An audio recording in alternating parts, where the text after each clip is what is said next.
It's another beautiful day for baseball in Los Angeles. And baseball podcast. Josh Schaefer and Blake Harris cover everything Dodgers right here on Inside the Ravine. How's it going, everyone, and welcome to a brand new episode of Inside the Ravine. Joining me, as always, is my co-host, Josh Schaefer. I'm your host, Blake Harris. Now, Josh, we talked last week about, posting an episode sometime this week. The idea of that was just to be going over the latest that we've seen in spring training, all that kind of fun stuff. We've already had 3 games under our belt. There is, a lot to discuss. But unfortunately, we're not going to be talking about any of that stuff today because it doesn't really matter what pitcher's throwing one scoreless inning. It doesn't matter which rookie had a nice looking double, because literally the worst possible outcome that could have happened, in spring training or just in a baseball game in general, it happened a couple days ago, and that's the injury to Gavin Lux. We were going to possibly record an episode yesterday, but we wanted to kind of wait and see what the full extent of the injury was. Well, we got that yesterday morning. A torn ACL for Gavin Lux, an injury you pretty much rarely see in Major League Baseball. It's more of a football injury, but his 2023 season is officially over before it even could begin. So I just want to go to you first and hear what your initial thoughts were when you saw the injury and when you heard the news yesterday morning. Yeah, I mean, it's just disappointing. When I saw the news actually come out, I wasn't really shocked because we see, for those of us that have watched the replay multiple times, you can kind of see where it happens. And to me, it looked like an ACL, just the way that he reacted to it and the way that the injury happens in a non-contact situation. Wasn't sliding, wasn't, you said like football, wasn't getting hit or anything like that. Kind of just running to third. And when he goes to make that cut, almost like a football player to avoid the throw, is when he like tweaks his knee. And it definitely didn't look good, but to me, it looked like an ACL. So when you see it come out, I'm not super surprised, but it's definitely disappointing because, I mean, just think about it. How many questions do we get about Gavin Lux, for each episode? I mean, it's got to be, we answer a Gavin Lux question. We probably get them every episode. I'd say we answer one every other episode at this rate going into this season. So it's definitely disappointing. We both thought that he was bound to have a really big year for the Dodgers and play a really important role. So it's definitely disappointing to see. And I mean, the way that he even said, he was choked up when he was talking to the media after the news came out, and he was saying he should have just worn it. Like he should have just taken that throw in the face. But like, I get it. You make that move, you try to protect yourself, and it just ends up having a completely different effect. So I feel awful for him. And obviously it's going to be tough for the team to recover at this point too. So wishing the best for him, obviously, but we'll have to go on and talk about what the Dodgers' options are at this point now too. Yeah, you briefly just mentioned, when Gavin Lux spoke to the media yesterday, he spoke for about 4 to 5 minutes. I trimmed it to about 45 seconds, and I do want to play it because in case there are people out there that haven't listened to it, this is a rarity because I can't remember the last time I saw an interview with any sort of professional athlete where they're essentially breaking down crying and they can't speak. We've kind of seen it in the past, like maybe after they're eliminated from like the playoffs and they're just heartbroken that they lost. But seeing a player get choked up like this, it was painful. So here's about 45 seconds of that interview of Gavin Lux talking to the media yesterday. Yeah, it's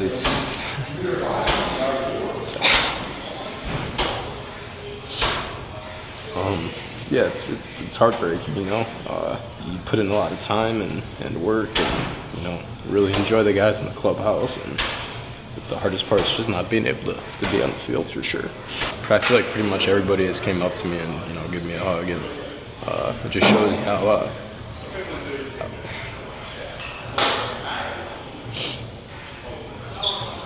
how good these guys in this clubhouse are. I think every baseball player's dream is to play shortstop for the Los Angeles Dodgers. So, I think that's one of the hardest parts. Now, I don't know about you, Josh, but I mean, being a fan of, the Dodgers, being a fan of, basketball teams, football teams, you're a fan of, hockey. There have been probably, hundreds of injuries to our favorite teams, over the course of our life. And for some reason, Gavin Lux, who, is not a top 5 player on the Dodgers, it's not like they're losing an MVP caliber player, they're not losing like an all-star caliber player. But for me, with this entire injury, and especially after seeing his interview yesterday, I don't know why, but this is like the most sad I think I've ever been when it comes to any injury on one of my teams. Just because I think, like you talked about, this entire off season, a Gavin Lux question every episode. He was supposed to be the guy. This, I think, is going to be his 5th season in which he's finally going to be like the starting shortstop, for the Dodgers. He came up as a shortstop, but due to guys in front of him, he never got a chance to play. It seems like every player on the team this offseason talked about Gavin Lux just putting in an insane amount of work, and this is finally going to be his chance. And again, I think it's just the fact that, one, it was an injury that happened in spring training, and really outside of a pitcher needing Tommy John surgery, a position player missing an entire season from beginning to end is such a rarity. And again, the fact that it happened on a free play, like you mentioned, non-contact, it's just like, it's so depressing, and it's just so sad just how this whole thing is just unfolded. Yeah, it definitely is. And I agree. It's been one of the more disappointing injuries just because, like you mentioned, he has not played a ton of shortstop for the Dodgers, even though he was selected as one. But again, he's worked his way up. He's worked his way into this opportunity now. And you and I were texting a friend the other day, and I thought this was funny because the Dodgers, you look at the Dodgers' last few shortstops, and you have Manny Machado, Corey Seager, Trey Turner, just elite baseball talent in that small group. And then the next name that you're going to mention, at least going into the season, would have been Gavin Lux. And it's funny to put Gavin Lux up there with those 3 because I think those 3 are some of the best players in baseball.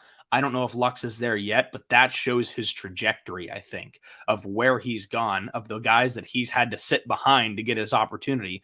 And now he was here ready to kind of, take on the brunt of the shortstop position this season. And obviously, you've got Rojas, you've got maybe Chris Taylor, and you've got some other guys who might be able to fill that role at least a little bit going forward. But you had him going to take on the brunt of all of that after having a pretty good season this past year too, and really working his way up for the opportunity to most likely be the Dodgers' everyday shortstop. So I think that's what's most disappointing because no, you're not, of course, knock on wood, losing a Freddie Freeman or a Mookie Betts or anything like that. But you're losing a guy who is going to be a key player on the team and had worked up for that opportunity. And so that's what I think is most disappointing. And again, we were expecting him to have a good season. So, and we've talked about that a bunch of times on the show at this point. So that's, I think, what's most disappointing about it. And the Dodgers are going to have to move on and try to fill that void now. Yeah, I mean, you transition us into the next topic because as painful as this injury is, as sad as you feel for Gavin Lux, when you take the whole situation out of it, you need to go to the baseball part of it. And the Dodgers' depth was already pretty thin, and we've talked about this again numerous times this offseason, especially with their infield. They've made some nice additions with the outfield this offseason, but outside of Miguel Rojas, who they traded for, a couple months ago, your options are really thin. You have Yanni Hernandez, who is likely going to have to probably step up and play a bigger role, but he was a guy that you weren't necessarily hoping would need to see significant playing time. Right after the injury, I sent you a text saying, okay, Michael Busch, like, now is your time, and you replied saying, not like this. We wanted Michael Busch to see consistent playing time, but not like this. So with the Dodgers now, Gavin Lux, he was likely going to be your everyday shortstop. He's out of the equation. And when looking at your options, I mean, Josh, how grateful, I guess, are the Dodgers now that they made that trade for Miguel Rojas? Because had they not traded for him, your options would literally be Chris Taylor and then, a Jacob Amaya with no big league experience. So you do have a really solid backup plan in Miguel Rojas, who, we've talked about defensively is one of the better shortstops in all of baseball, but he doesn't offer you a whole lot offensively, so the Dodgers are going to take a significant hit there. But if it's not Miguel Rojas, Josh, it looks like it's going to be Chris Taylor, and if something happens to one of those two guys, you might have to, go get a hammer and break the emergency glass situation, because it's going to be bad for the Dodgers. Yeah, and I think that there's a couple of different ways Dodgers can go about it. Number one, you can start working out Chris Taylor at shortstop again, and then obviously you have Miguel Rojas, and like you mentioned. So those are your two immediate options to get somebody at short. I think you could also, like we talked about, I think at this point there's probably a much better chance that Michael Busch ends up on the opening day roster. He's somebody who did not naturally play a lot of second base. Through college, he played a couple other different positions at North Carolina. In the Cape League, started working out at second base, and then was drafted as a second baseman without any, real second base experience. And that's kind of where he's been in the Dodgers organization ever since. And he's been impressive. So you can call up one of the Dodgers' best prospects in Michael Busch to take over a little bit more of a role at second base, free up guys like Rojas and Taylor to play elsewhere. And I think that this is another option because, of course, the Dodgers have said they're going to start using Mookie at second base a little bit more often than in the past. If the Dodgers explore another trade, and something that we talked about earlier this season was Brian Reynolds, and he had requested a trade from the Pirates. If the Dodgers decide to pull the trigger on a trade, I think that that's something you could explore because Brian Reynolds is an outfielder, but he's got a decent bat. He's a career 280 hitter. Last year, he had another really good season for the Pirates. He hit 27 home runs, had a 262 clip, and an OPS plus at 126. So an OPS at 807. So, I mean, this is also coming off of an all-star season in 2021. So, I think that if you go out and you secure somebody like Brian Reynolds, something we talked about a little bit in the past, maybe that frees up Mookie to play a little bit more in the infield, takes a little bit more of the stress of playing in the infield and every day away from Chris Taylor, away from Rojas, away from Mookie Betts.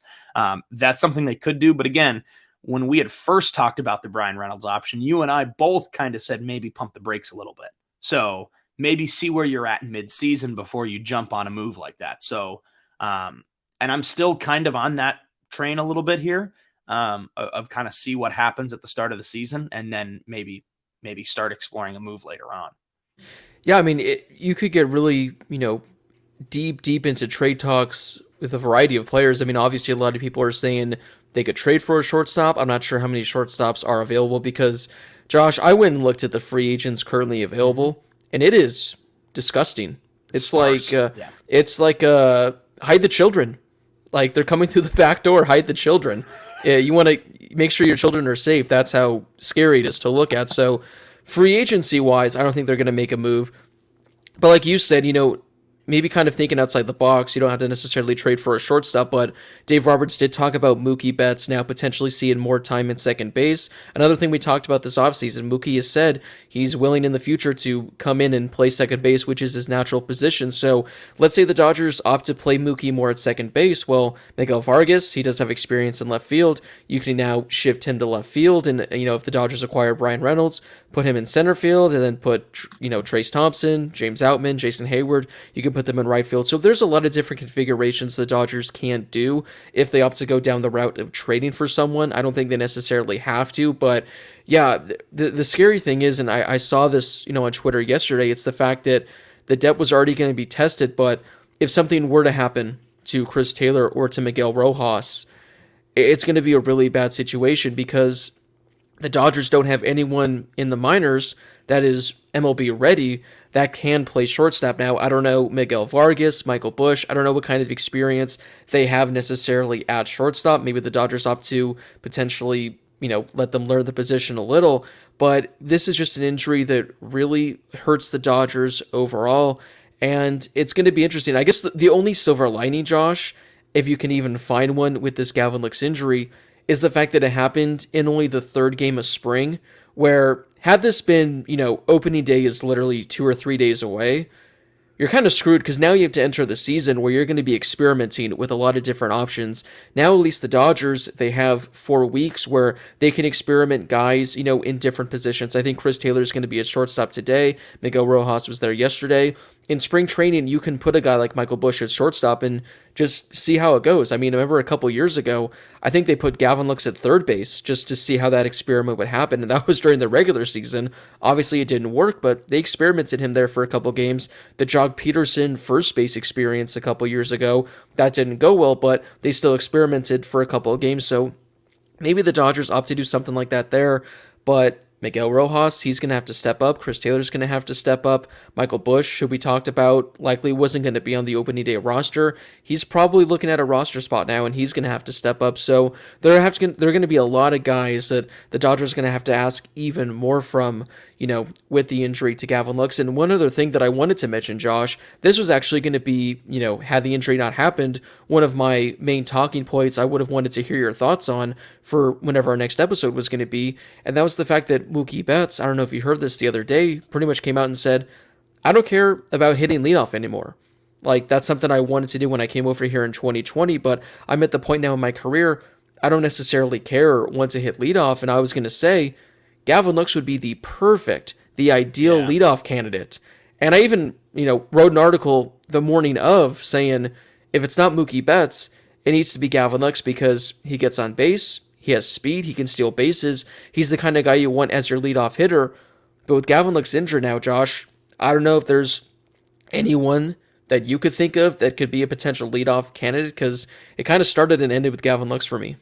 Yeah, that's kind of where I was at too. I mean, if Chris Taylor gets the bat going again, maybe that's somebody you can throw up there. Yeah. But really, other than that, I can't think of anybody off the top of my head who I think would fill that role better than those two guys. Again, it's just amazing that, no offense to Gavin Lux, but he's not a top 5 bat in this lineup. But the injury to him, just when you look across the board, how many different areas it affects, just a brutal, brutal loss for the Dodgers. Hopefully he's able to come back in 2024. Luckily, he's still young. I think he's still only 24, 25, so he'll be able to recover, no problem at all. Josh, before we take a quick break, just any final thoughts, words on this whole, again, situation as a whole? Yeah, they don't really know how long the recovery could take. I know that they had originally guessed 8 months. But yeah, so that means that he's going to be shut down pretty much for the season, but obviously just wishing him the best. It's terrible that it happens in this situation, and wishing Gavin Lux all the best. All right, so we are going to take a quick break. When we come back, we're just going to wrap up the show sharing our quick thoughts on all the new rule changes that have all of social media talking after only a couple of days. All right, Josh, I just want to quickly, hear your thoughts on this before I wrap up, today's episode. Obviously, we've talked about numerous rule changes that have happened over the offseason. We have a pitch clock. We have larger bases. The shift is no more. What are your thoughts just after a few days of spring training in regards to these new rules, and what are your takeaways from them so far? Well, I don't think that it's anything egregious, which is nice. And I know that a lot of the players have said the same thing too. With that being said, we did get to see Manny Machado become the first player to have an automatic strike called on him. So, there's that. And then also there was the Red Sox game. I forget who they were playing. They're playing the Braves. Red Sox Braves ends in a tie because the last batter of the game was called out on automatic strike 3. So that's interesting. I hope we don't see that in the regular season because that would be terrible. But you know what? Games have been going faster. We've talked about, at least my experience this last year during the summer, seeing the pitch clock in minor league baseball a couple of times, and the games just felt a lot shorter. Maybe not during the game, but after the game, you'd look and be like, wow, the game has gone pretty quick.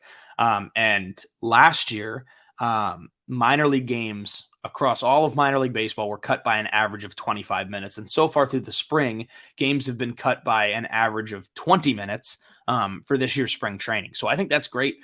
It's not like you're shortening a game by an hour and a half here and you're only at the park for an hour. Like, it's not anything crazy, but when you're coming off of the all-time high for game length in Major League Baseball history, 3 years in a row. I think this is good, to cut it down a little bit. And it's not just the pitch clock that's speeding the games up. And I know that that's what people are going to talk about. But I'm not saying necessarily the shift in the new bases impact that very much, but also pickoff attempts. There's a limit on that now. That's something I didn't even remember until we got going in spring training, was you can only have 2 pickoff attempts per plate appearance. So I think that's speeding up the games a little bit. And so far, I mean, I've got no complaints. I'm in on it.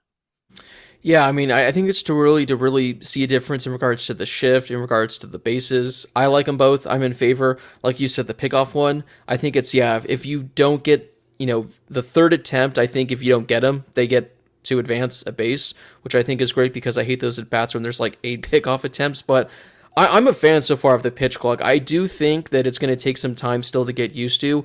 I want there to be, because you talked about that game the other day in spring training where it was a tie game, bases loaded, bottom of the 9th, and it was like an automatic strike, I think, to end the game. Hopefully we don't get stuff like that during the regular season.